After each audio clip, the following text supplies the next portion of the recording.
Hi, welcome to 2 Minutes with Sunwest. I'm Rebecca Rodriguez, Managing Director at Sunwest Communications. And today we are so pleased to introduce you to two of our newest team members, Kelly Hunter and Holly Quartaro, who are now with Sunwest Communications and come by way of Shiroma Southwest. And we're going to learn a little bit more about what they are doing and what they've done and how they got here. Kelly, welcome. So happy to have you here. And I think you have one of the most interesting stories about how you have your career in PR developed. Could you talk to us a little bit about that? I never intended to be in public relations. That was never my goal. I attended school with an undergraduate degree in finance and marketing and ended up finishing with an MBA in marketing as well. Not a traditional route to PR. But what I found in my initial jobs was that what I was doing I didn't love. Ironically, it was selling. So when I found PR, it was storytelling with a sale at the end. And that storytelling part of the process became really engaging. It was a way to learn new things from different people every week. Yeah, and it kind of kept you engaged in a way that maybe other careers may not, right? Mm-hmm. I think the industry lends itself a little to people who have a little bit of adult ADHD. We like to learn a little bit about everything. We are fascinated with the bright and shiny and new. And this industry allows you that opportunity to learn that every single day. And Holly, as our lifestyle and fashion director, I thought I was a little bit of a fashionista in high school, but I read a little bit about your background and you kind of have me beat hands down. Can you talk about that and how that led to your career? Well, similar to Kelly, I didn't have a degree in fashion. That wasn't what I intended. I have a degree in marketing from Texas A&M with an international certificate and also a degree in German, which is a little unlikely, I guess. But I have always had a love for fashion, going back to middle school when I would sketch designs in a book, or high school when my 11th grade year, I purposely did not wear the same outfit every day for the entire school year. So it's something that's always been a passion of mine that I have loved, and this is just an extension of that by way of an organic path that just led me here. Let me ask you a quick question. What do you think is going to happen to fashion post-COVID? We were just talking about how folks might tend to dress more casually. Others might look for an opportunity to dress up. What do you see happening?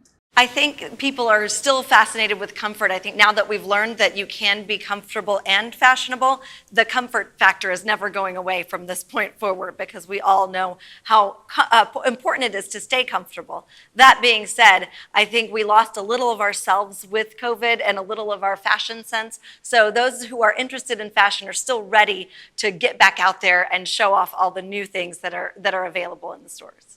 Kelly, similarly, we've seen so many changes just in the past year because of COVID that were forced to happen. Well, what do you think people will keep in terms of their communication style and how communication needs changed because of COVID? Well, I think particularly when we're interacting with media, a lot of that has changed. The social media leaders realized very early on that user-generated content was a way to keep an ongoing flow of information that was unique with a distinct voice. Television was on the back end of that. They, unless you were a storm chaser sending a tornado video, you didn't see that. Now, user-generated feature news is appropriate at both the local and the national level. And it's the first time we've had the control to produce a piece from a client voice and provide it in finished format to a network affiliate. Yeah. So Kelly, tell me a little bit about your time in PR and what you've been able to experience and accomplish.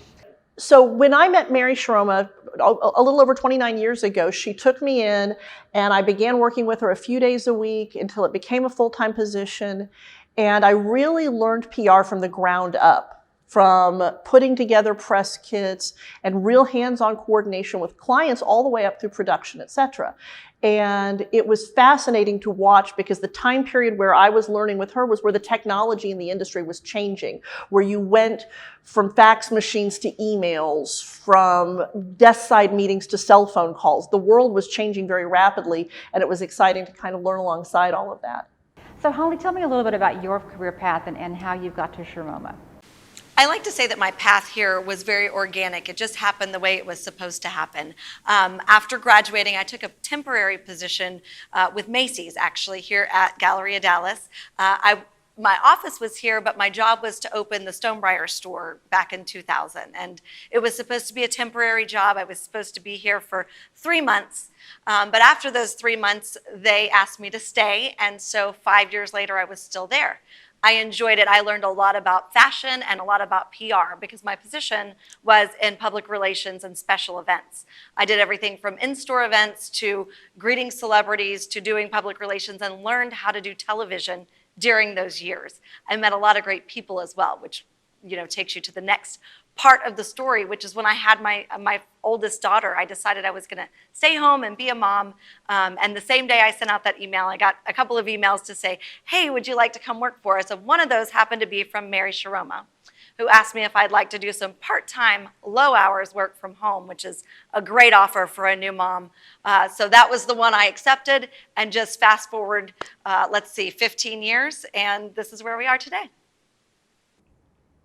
Thank you all so much for sharing your stories. It's so interesting to hear your path, how you got to where you are today, and we're thrilled to have your talent, your expertise, and look forward to more stories down the road to come. And thank you for your 2 minutes.